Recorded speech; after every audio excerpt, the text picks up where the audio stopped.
سوال: حضرت نوح علیہ السلام نے اپنی قوم کو کتنے خداؤں کی عبادت کی دعوت دی؟ جواب: ایک اللہ کی۔ سوال: قوم نوح کے سرداروں نے انہیں کیا کہا؟ جواب: آپ کھلی گمراہی میں ہیں۔ سوال: قوم نوح پر عذاب کیسے آیا؟ جواب: غرق، پانی کے طوفان کے ذریعے۔ سوال: حضرت ہود علیہ السلام کس قوم کی طرف بھیجے گئے؟ جواب: قوم عاد کی طرف۔ سوال: قوم عاد کو اللہ تعالیٰ نے کس قوم کے بعد جانشین بنایا؟ جواب: قوم نوح کے بعد۔ سوال: قوم عاد نے حضرت ہود کو کیا طعنہ دیا؟ جواب: بے وقوفی اور جھوٹ کا۔ سوال: حضرت صالح علیہ السلام کس قوم کی طرف بھیجے گئے؟ جواب: قوم سمود کی طرف۔ سوال: قوم سمود کے لیے اللہ کی نشانی کیا تھی؟ جواب: اللہ کی اونٹنی ناقۃ اللہ۔ سوال: قوم سمود کے ساتھ اونٹنی کے بارے میں کیا معاہدہ تھا؟ جواب: ایک دن اس کا پانی پینے کا اور ایک دن قوم کا۔ سوال: قوم سمود نے اونٹنی کے ساتھ کیا کیا؟ جواب: اس کی کونچیں کاٹ دیں، مار ڈالا۔ سوال: قوم سمود پر کیا عذاب آیا؟ جواب: ایک زبردست زلزلہ، رجفہ۔ سوال: حضرت لوط علیہ السلام کی قوم کس برائی میں مبتلا تھی؟ جواب: ہم جنس پرستی، مردوں کا مردوں سے تعلق۔ سوال: کیا حضرت لوط علیہ السلام کی قوم سے پہلے کسی نے یہ گناہ کیا تھا؟ جواب: نہیں۔ سوال: حضرت لوط علیہ السلام کی بیوی کا انجام کیا ہوا؟ جواب: وہ پیچھے رہ جانے والوں عذاب والوں میں سے تھی۔ سوال: قوم لوط پر عذاب کی نوعیت کیا تھی؟ جواب: پتھروں کی بارش ہوئی۔ سوال: حضرت شعیب علیہ السلام کس شہر کی طرف بھیجے گئے؟ جواب: مدین کی طرف۔ سوال: حضرت شعیب علیہ السلام کی قوم ناپ تول میں کیا کرتی تھی؟ جواب: کمی کرتی تھی۔ سوال: حضرت شعیب نے اپنی قوم کو کس چیز سے روکا؟ جواب: ناپ تول میں کمی اور زمین میں فساد سے۔ سوال: قوم مدین کے سرداروں نے حضرت شعیب علیہ السلام کو کیا دھمکی دی؟ جواب: بستی سے نکالنے یا اپنے دین میں واپس لانے کی۔ سوال: قوم مدین پر کیا عذاب آیا؟ جواب: زلزلہ، رجفہ، جس سے وہ گھروں میں اوندھے پڑے رہ گئے۔ سوال: کیا اللہ کی پکڑ سے کوئی نڈر ہو سکتا ہے؟ جواب: صرف وہی جو خسارہ پانے والے ہوں۔ سوال: کیا سابقہ قوموں کی ہلاکت میں بعد والوں کے لیے سبق ہے؟ جواب: جی ہاں۔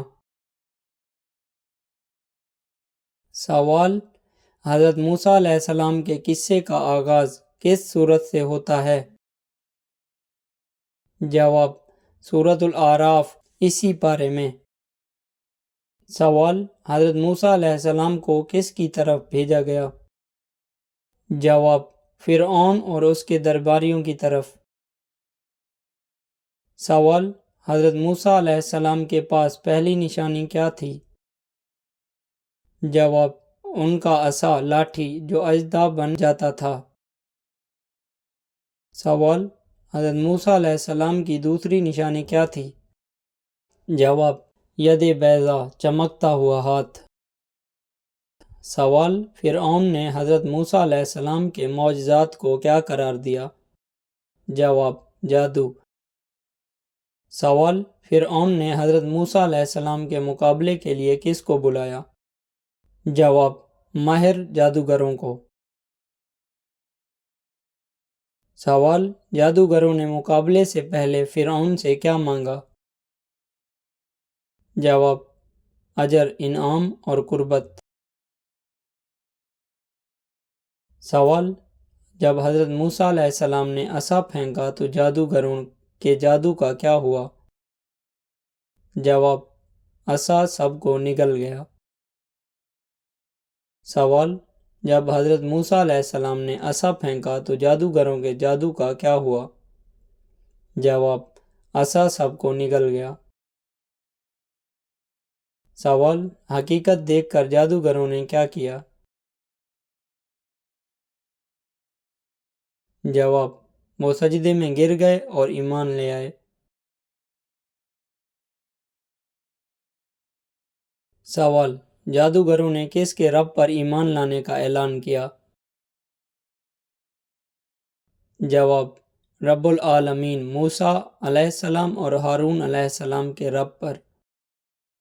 سوال: فرعون نے جادوگروں کو کیا سزا دی؟ جواب: ہاتھ پاؤں مخالف سمت سے کاٹنے اور سولی پر چڑھانے کی۔ سوال: جادوگروں نے فرعون کی دھمکی پر کیا کہا؟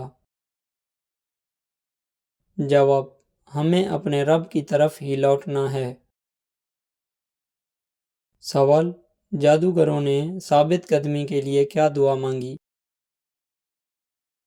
جواب: اے رب، ہم پر صبر انڈیل دے اور ہمیں مسلمان مرنا۔ سوال: فرعون کی قوم کے سرداروں نے موسیٰ علیہ السلام کے بارے میں کیا مشورہ دیا؟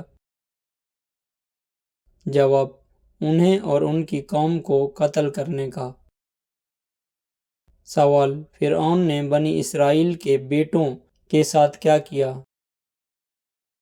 جواب: انہیں ذبح کرتا اور بیٹیوں کو زندہ رکھتا۔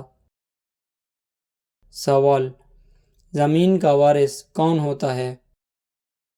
جواب: اللہ جسے چاہتا ہے اپنے متقی بندوں کو۔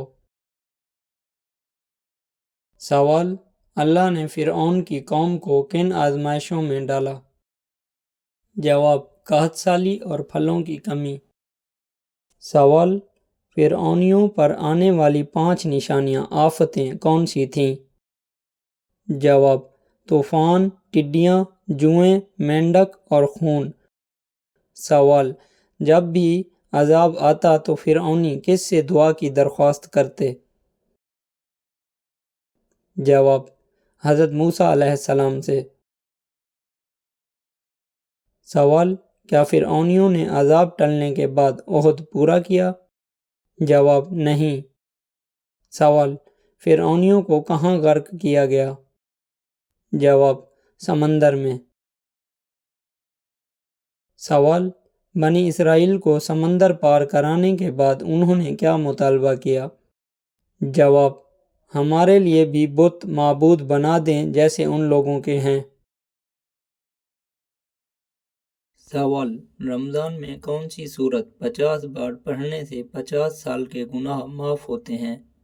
جواب: رمضان کے قریب اکثر سننے کو ملتا ہے کہ ماہ رمضان کا چاند دیکھ کر قرآن پاک کی کوئی سورت پڑھنے سے انسان کے 50 سال کے گناہ معاف کر دیے جاتے ہیں، یا ایسا ہی کوئی وظیفہ پڑھنے سے انسان کی سابقہ خطاؤں کو معاف کر دیا جاتا ہے، جبکہ ایسا کچھ بھی کسی صحیح حدیث سے ثابت نہیں۔ البتہ ہمیں ماہ رمضان کی خوب تیاری کرنی چاہیے تاکہ اللہ تعالیٰ کی زیادہ سے زیادہ نعمتیں سمیٹ سکیں۔